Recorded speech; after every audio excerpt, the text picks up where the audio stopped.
একদিন এক রাজার দরবারে এক লোক এসে হাজির। বলল, রাজামশাই, আমার একটা চাকরির খুব প্রয়োজন, আপনি আমাকে দয়া করে একটি চাকরি দিন।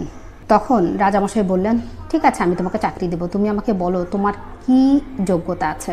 তখন লোকটি বলল, আমি মানুষের মুখ দেখে বা যে কারোর মুখ দেখে তার বংশ পরিচয় বলে দিতে পারি। রাজামশাই তখন তাকে ঘোড়ার যে আস্তা বলাচ্ছে তার দায়িত্বে লোকটিকে নিয়োগ করলেন এবং তার কিছুদিন পর রাজামশাই আসলেন। রাজামশাই তার প্রিয় ঘোড়াটাকে দেখিয়ে বললেন, তুমি এর জাত সম্পর্কে বলো। লোকটি বলল, রাজামশাই, এ ভালো জাতের ঘোড়া না। কথা শুনে রাজামশাই প্রচণ্ড অবাক এবং প্রচণ্ড রাগান্বিত হয়ে গেলেন, কারণ তিনি অনেক স্বর্ণ মুদ্রা খরচ করে এই ঘোড়াটি কিনে এনেছেন। তখন রাজামশাই ওই ঘোড়ার যে বিক্রেতা তাকে ধরে নিয়ে আসতে বললেন।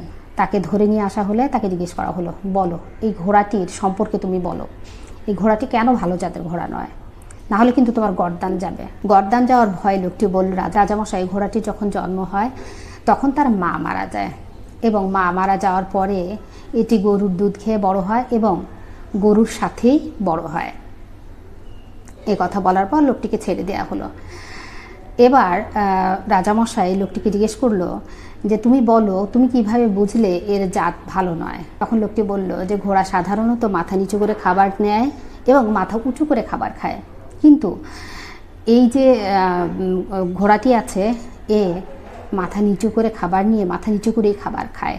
রাজামশাই অনেক খুশি হলেন এবং তাকে কয়েকশো মুরগি উপহার দিলেন। কিছুদিন পর রাজামশাই আবার লোকটিকে ডেকে পাঠালেন এবং জিজ্ঞেস করলেন, তুমি আমার রানীর বংশ সম্পর্কে বলো।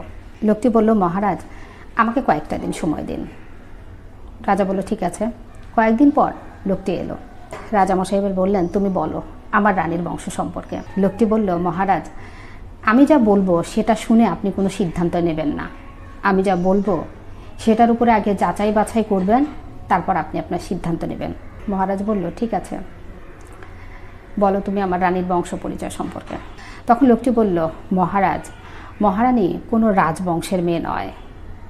রাজা তো শুনে ভীষণ অবাক, কারণ তিনি দেখে শুনি রাজার বংশ থেকেই রাজকন্যা বিয়ে করে নিয়ে এসেছেন। তখন তিনি তার শাশুড়িকে চেপে ধরলেন।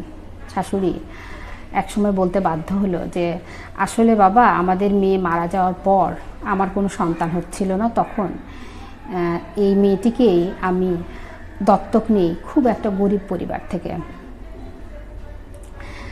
সব কিছু শোনার পর রাজা লোকটিকে আবার ডেকে পাঠালেন এবং তাকে অনেকগুলো গরু উপহার দিলেন এবং তাকে জিজ্ঞেস করলেন যে তুমি আমাকে বলো, তুমি কি করে বুঝলে যে রানী সাধারণ বংশের একটা মেয়ে। তখন রাজা বলল যে রানী তার কর্মচারী এবং তার প্রজাদের সাথে, তার কাজের লোকের সাথে যে ব্যবহার, যে ভাষায় কথা বলে, যে ব্যবহার করে, এরকম ব্যবহার কখনোই কোনো রাজবংশের মহিলা করে না। তার ব্যবহার দেখে আসলে আমি বুঝতে পেরেছি মহারানী আসলে কোনো রাজপরিবারের মেয়ে নন।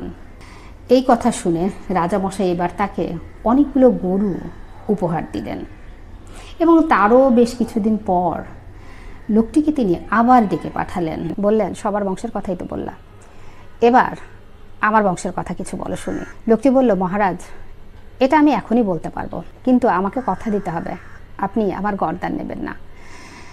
এবার মহারাজ বলল, ঠিক আছে, আমি তোমার গর্দান নেব না, তুমি বলো।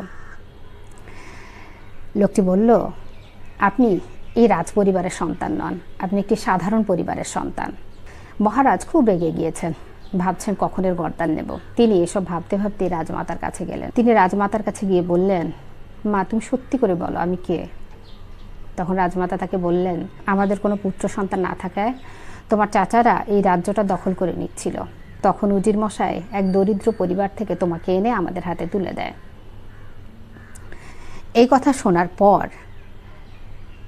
রাজামশাই এবার ওই লোকটির কাছে গেলেন এবং যে বললেন, আচ্ছা বলো তো, তুমি কি করে বুঝলে যে আমি রাজ পরিবারের নই।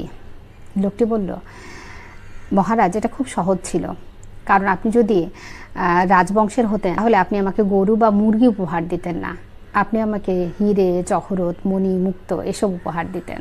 বুঝতে পারলেন, আসলে কিন্তু ব্যবহারই বংশের পরিচয়, সুতরাং ব্যবহারটা ভালো করুন। ভিডিওটা দেখার জন্য সবাইকে অসংখ্য ধন্যবাদ। ভিডিওটা ভালো লাগলে একটু শেয়ার করে পাশে থাকবেন। আসসালামু আলাইকুম।